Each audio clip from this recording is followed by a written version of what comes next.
हमारे YouTube channel में आप सभी का एक बार और स्वागत है। चलिए आज का पॉलिटी सब्जेक्ट का प्रैक्टिस सेट शुरू करते हैं। आज का पहला क्वेश्चन, निम्न में से कौन सी एक संवैधानिक संस्था नहीं है? ऑप्शन ए चुनाव आयोग, ऑप्शन बी संघ लोक सेवा आयोग, ऑप्शन सी योजना आयोग, ऑप्शन डी वित्त आयोग। तो संवैधानिक संस्था नहीं है। ऑप्शन नंबर सी योजना आयोग एक संवैधानिक संस्था नहीं है।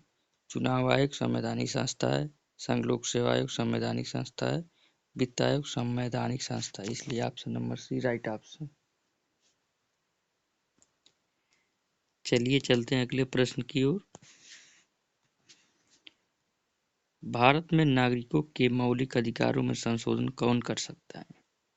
जो भारत में नागरिकों के मौलिक अधिकार है उसमें संशोधन कौन कर सकता है? Option A Lok Sabha, option B Rajya Sabha, option C संसद, ऑप्शन डी सर्वोच्च न्यायालय। मौलिक अधिकार में संशोधन संसद कर सकती, इसलिए option number C right option. चलिए अगले प्रश्न की ओर। पंचायती राज पर आयोजित किया जाता है। जो पंचायती राज है किस पर आयोजित किया जाता है? ब्लॉक स्तर पे, ऑप्शन ए, ऑप्शन बी गांव और ब्लॉक स्तर पे, ऑप्शन सी ग्राम ब्लॉक और जिला स्तर पे, ऑप्शन डी गांव ब्लॉक जिला और राज्य स्तर। तो पंचायती राज ग्राम ब्लॉक और जिला स्तर पर, राइट ऑप्शन सी। चलिए देखते हैं अगला प्रश्न। भारत में मतदान का अधिकार किस आधार पर सभी लोगों को दिया जाता है?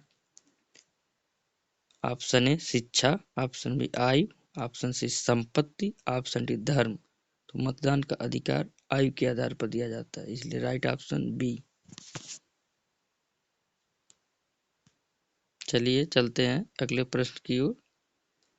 देखिए क्या कहता है। वर्ष 1976 में आपातकाल की घोषणा के समय भारत का राष्ट्रपति कौन था? 1976 में आपातकाल लागू हुआ था, उस समय हमारे देश के राष्ट्रपति कौन थे? Option A V V Giri, option B Giani Zail Singh, option C Fakhruddin Ali Ahmed और ऑप्शन डी शंकर दयाल शर्मा। इस तो 1900 आपातकाल के समय Fakhruddin Ali Ahmed, option C right option C. देखते हैं अगला प्रश्न। विभाजन के समय भारत में कितनी रियासतें थी? Option A 555, option B 558, option C 560 और ऑप्शन डी 562। तो विभाजन के समय भारत में 562 रियासतें थीं, इसलिए राइट ऑप्शन डी। देखते हैं अगला प्रश्न। इनमें से भारत के संविधान के लिए सबसे बड़ा स्रोत था? ऑप्शन ए भारत अधिनियम 1919 की सरकार, भारत अधिनियम सरकार 1935, ऑप्शन सी भारतीय स्वतंत्रता अधिनियम 1947 और ऑप्शन डी ऊपर के कोई नहीं। तो सबसे बड़ा स्रोत क्या था? भारत अधिनियम सरकार 1935, राइट ऑप्शन बी। देखते हैं अगला प्रश्न। भारत संविधान के किस अनुच्छेद के तहत भारतीय संसद और अवशिष्ट शक्तियों के तहत कानून बना सकते हैं? जो भारतीय संसद है वो अवशिष्ट शक्तियों के तहत कानून बना सकते हैं, किस अनुच्छेद के तहत? ऑप्शन ए अनुच्छेद 248, ऑप्शन बी अनुच्छेद 249, ऑप्शन सी अनुच्छेद 250, ऑप्शन डी अनुच्छेद 251। तो राइट ऑप्शन अनुच्छेद 248, राइट ऑप्शन ए। चलते हैं अगले प्रश्न की ओर। संविधान की प्रस्तावना के अनुसार भारत है एक, क्या है? देखते हैं। ऑप्शन ए संप्रभु लोकतांत्रिक समाजवादी गणराज्य, बी संप्रभु समाजवादी धर्मनिरपेक्ष गणतंत्र और ऑप्शन सी संप्रभु लोकतांत्रिक गणराज्य, ऑप्शन डी संप्रभु समाजवादी धर्मनिरपेक्ष लोकतांत्रिक गणराज्य, इसलिए राइट ऑप्शन डी। देखते हैं अगला प्रश्न। कब संयुक्त राष्ट्र संगठन अस्तित्व में आया? किस सन में संयुक्त राष्ट्र संघ गठित हुआ? Option A 24 October 1945, option B 24 अक्टूबर 1943, ऑप्शन सी 1945 26 नवंबर, ऑप्शन डी 26 नवंबर 1943। The right option 24 October 1945, option A. देखते हैं अगला प्रश्न। भारत के उपराष्ट्रपति का चुनाव के निर्वाचक मंडल होते हैं। जो हमारे यहाँ उपराष्ट्रपति का चुनाव होता है, जो निर्वाचक मंडल बनते हैं, उसमें कौन कौन सदस्य होते हैं? ऑप्शन ए केवल राज्यसभा के सदस्य, ऑप्शन बी संसद के दोनों सदनों के सदस्य निर्वाचित सदस्य, ऑप्शन सी संसद के दोनों सदनों के सदस्य, ऑप्शन डी राज्यसभा के सदस्य और राज्यों की विधानसभाओं। तो उपराष्ट्रपति के चुनाव से संबंधित संसद के दोनों सदनों। Option number C right option C. जो उपराष्ट्रपति का चुनाव होता है, संसद के दोनों सदनों के सदस्य भाग लेते हैं। देखते हैं अगला प्रश्न। कौन लोकसभा और राज्यसभा की संयुक्त बैठक की अध्यक्षता करता है? ऑप्शन ए लोकसभा की अध्यक्ष, ऑप्शन बी उपाध्यक्ष, ऑप्शन सी अध्यक्ष और ऑप्शन डी संसदीय कार्य के केंद्रीय मंत्री। तो लोकसभा और राज्यसभा की जो संयुक्त बैठक होती है, उसकी अध्यक्षता लोकसभा की अध्यक्ष करता है, इसलिए राइट ऑप्शन ए। देखते हैं अगला प्रश्न। संसद में धन विधेयक केवल किसकी सिफारिश के साथ पेश किया जा सकता है? ऑप्शन है भारत के राष्ट्रपति, ऑप्शन डी केंद्रीय मंत्रिमंडल, ऑप्शन सी लोकसभा के अध्यक्ष, ऑप्शन डी केंद्रीय वित्त मंत्री। तो धन विधेयक राष्ट्रपति के अनुमति के साथ पेश किया जा सकता है, इसलिए राइट ऑप्शन ए भारत के राष्ट्रपति। देखते हैं अगला प्रश्न। निम्न में से किसकी स्थापना के संबंध में भारत के संविधान में नहीं कहा गया है? जो संविधान में बारे में किसकी स्थापना के बारे में नहीं कहा गया? योजना आयोग, ऑप्शन ए, ऑप्शन बी वित्त आयोग, ऑप्शन सी चुनाव आयोग, ऑप्शन डी संघ लोक सेवा आयोग। तो संविधान में किसके बारे में नहीं कहा गया है? योजना आयोग के बारे में नहीं कहा, इसलिए राइट ऑप्शन ए। चलते हैं अगले प्रश्न की ओर। भारत के संविधान के किस अनुच्छेद के तहत अस्पृश्यता को समाप्त किया गया है? ऑप्शन ए अनुच्छेद 16, ऑप्शन बी अनुच्छेद 17, ऑप्शन सी अनुच्छेद 18, ऑप्शन डी अनुच्छेद 15। जो अस्पृश्यता यानी छुआछूत को जिसमें समाप्त किया गया, article number 17, right option B.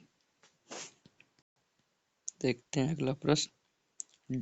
Diet जो राष्ट्र की संसद का नाम है, कह रहा है कि डाइट जो है वो किस राष्ट्र के संसद का नाम है? ऑप्शन ए चीन, option B Japan, option C Vietnam और ऑप्शन डी जर्मनी। तो डाइट जापान की संसद का नाम है, इसलिए राइट ऑप्शन बी। चलते हैं अगले प्रश्न की ओर। संविधान के तहत जारी करने की शक्ति एक बंदी प्रत्यक्षीकरण की रीट में निहित है। यानी बंदी प्रत्यक्षीकरण जो जारी किया जाता है रीट, किसके निहित है? पहला ऑप्शन ए उच्च न्यायालय, ऑप्शन बी उच्चतम न्यायालय और उच्च न्यायालय दोनों, ऑप्शन सी सभी अदालतों के नीचे जिला न्यायालय को, और ऑप्शन डी इनमें से कोई नहीं। तो एक बंदी प्रत्यक्षीकरण जारी करने की शक्ति उच्चतम न्यायालय एवं उच्च न्यायालय दोनों में दिया गया, इसलिए option number B right option. देखते हैं अगला प्रश्न। जिसके तहत भारत के संविधान के अनुच्छेद भारत के राष्ट्रपति के महाभियोग की जा सकती है। जो भारत के राष्ट्रपति हैं उनको महाभियोग चलाया जा सकता है, किस अनुच्छेद के तहत? ऑप्शन ए अनुच्छेद 61, ऑप्शन बी अनुच्छेद 75, ऑप्शन सी अनुच्छेद 76, ऑप्शन डी धारा 356। तो right option 61, option number A 61 के तहत हमारे राष्ट्रपति के ऊपर महाभियोग चलाया जा सकता है। देखते हैं अगला प्रश्न। कितनी बार अब तक भारत में वित्तीय आपातकाल घोषित कर दिया गया है? ऑप्शन ए 5 बार, ऑप्शन बी 4 बार, ऑप्शन सी 1 बार और ऑप्शन डी कभी नहीं। तो वित्तीय आपातकाल अभी तक कभी नहीं किया गया, इसलिए राइट ऑप्शन डी, कभी नहीं। चलते हैं अगले प्रश्न की ओर। भारत के पहले कानून अधिकारी के रूप में किसे जाना जाता है? जो भारत के पहले अधिकारी कानून अधिकारी हैं उसे किसे माना जाता है? ऑप्शन ए भारत के मुख्य न्यायाधीश, ऑप्शन बी भारत के विधि मंत्री, ऑप्शन सी भारत के अटॉर्नी जनरल, ऑप्शन डी विधि सचिव। तो कानून अधिकारी के रूप में भारत के अटॉर्नी जनरल को माना जाता है, इसलिए राइट ऑप्शन सी। देखते हैं अगला प्रश्न। संयुक्त राष्ट्र संघ का मुख्यालय कहाँ है?